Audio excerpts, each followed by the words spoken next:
Alright guys, well winter time is coming. Winter starts when? December 21st. December 21st, so it's getting cold. Even here in Texas it's getting a little chilly. But we just thought we'd share top 3 ways we found to keep warm in the winter time in an RV. So the first thing we're going to talk about is our heater. Since we don't like to run the onboard furnace because most of the time we're boondocking and we're using our batteries and solar power. We don't like to run the generator, so using a space heater has worked really well for us, and I'm going to show you the one that we use and give you our thoughts on it. Okay guys, this is the Camco Olympian Wave 6 heater. It's a catalytic safety heater. It's flameless, so it's more of a radiant heat. I got a little bit of information on it here. It's $248 on Amazon. It says it produces enough heat for 230 square feet, which is plenty for our Class C RV. It heats the entire RV. It is low pressure gas. You can mount it anywhere. It can be mounted on the wall, floor mount. It's very sturdy. You don't have to worry about it falling over. It's built really solid. It's a very, very well built piece.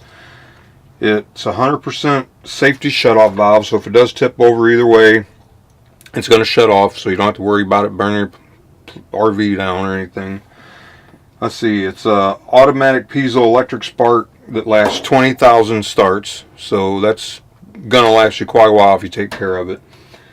It's adjustable from 3200 to 6000 BTU, which it has 3 settings, low, medium, and high. We keep it on the low setting. We very seldom ever have to go up from the low setting. When we got it, we purchased it last February.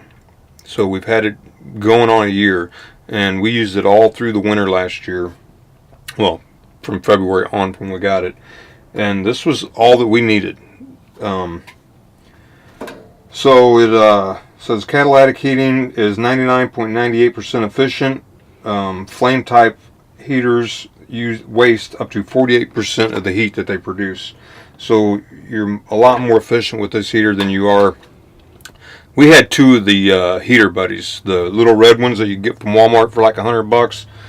We went through 2 of them, and they seem to go out at the most inopportune time. You know, when it's cold and you really need it, that's when it's going to go out, because, well, it's not going to go out when you're not using it.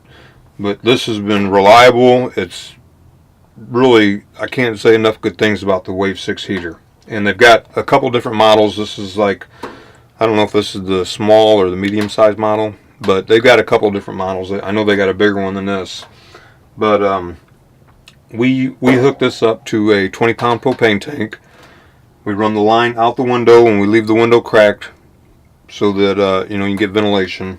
And then I'll keep my side window over here by my chair cracked just for extra safety precaution.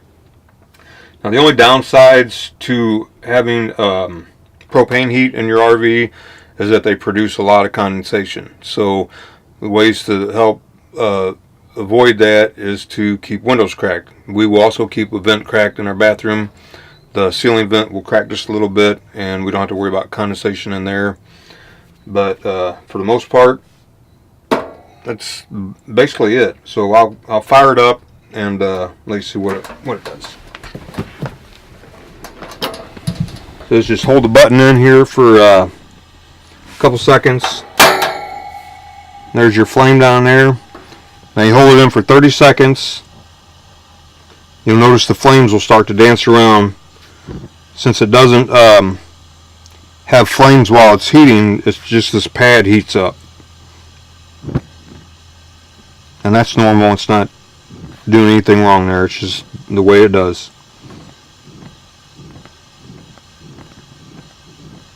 And then once you have held the button in for 30 seconds, you just turn the knob over to where you want it to be. Like I said, we keep it on low because that's plenty enough heat to heat our RV up. And we don't normally have it sitting right here. We have it sitting in the front of the cab back there.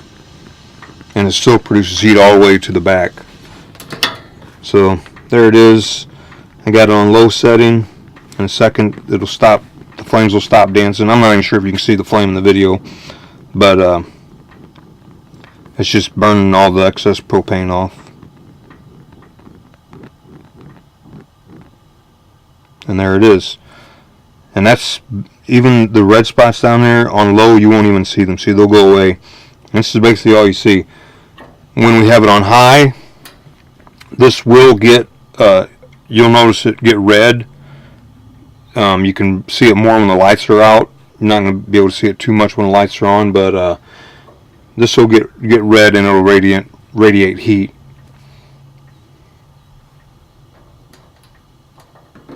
All right.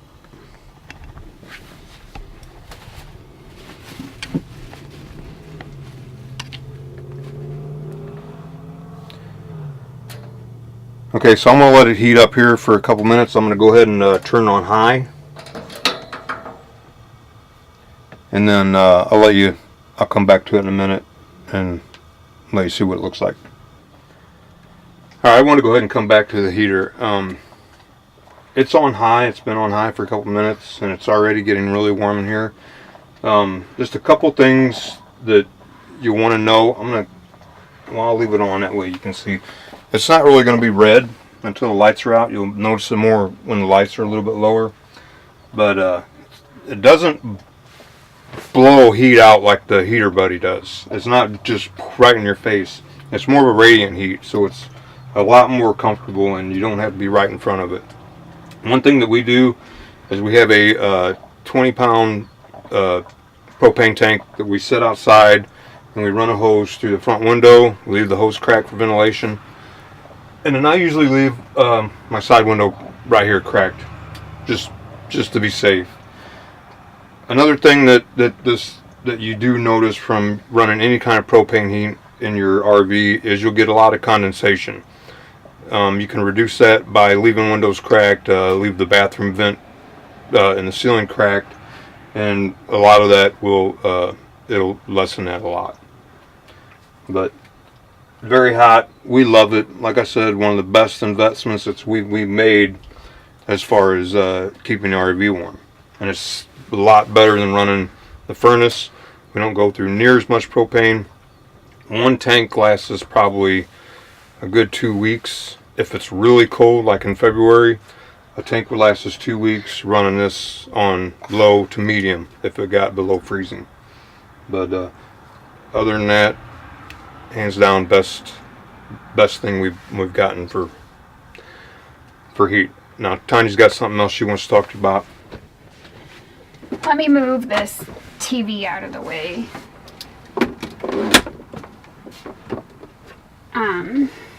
This is something that I'm super glad that we bought. As soon as we got it in we had it shipped to our friend's house in Texas, but as soon as we got it in, I was like, yes, that's the best thing ever. This is a ultra soft micro plush blanket, and this is not like the really thin ones. This is so thick. It weighs 11 pounds, so it is definitely heavy. It keeps us nice and toasty. It is soft. The only downside to it is, it's black, so it picks up every little fuzz and dust and dirt, but aside from that, we love it. It is so comfortable and so warm. It's like 60, we have the king size, which is 86 by 94, and obviously we don't have a king size bed, but it gives us a little extra play to have at the sides of us and stuff like that, because I like to bundle up. But it is $64 at Amazon, and we'll leave the link down below for that, but we're very happy we got that one. Okay, and the third and final thing that we do to stay warm in the wintertime is very easy. We drive south. Yep. We go as far south as we can get away from the cold. We're from Illinois. We've had too many years of snowstorms and bad winters, so we're heading to Florida. Hopefully we can get some sunshine and some better weather. Some better weather. So, all right, guys, just want to share that with you and let you know that we are here at Winnie Park. It's full hookups, free for 3 days. It's got water, sewer, and electric. It doesn't have 30 amp service. It only has 110 service, but as far as keeping our batteries charged and running the TV and stuff like that, we're totally happy. Yep. So we will talk to you guys later, and don't forget to Like, subscribe, and share. Thanks, guys. Thanks.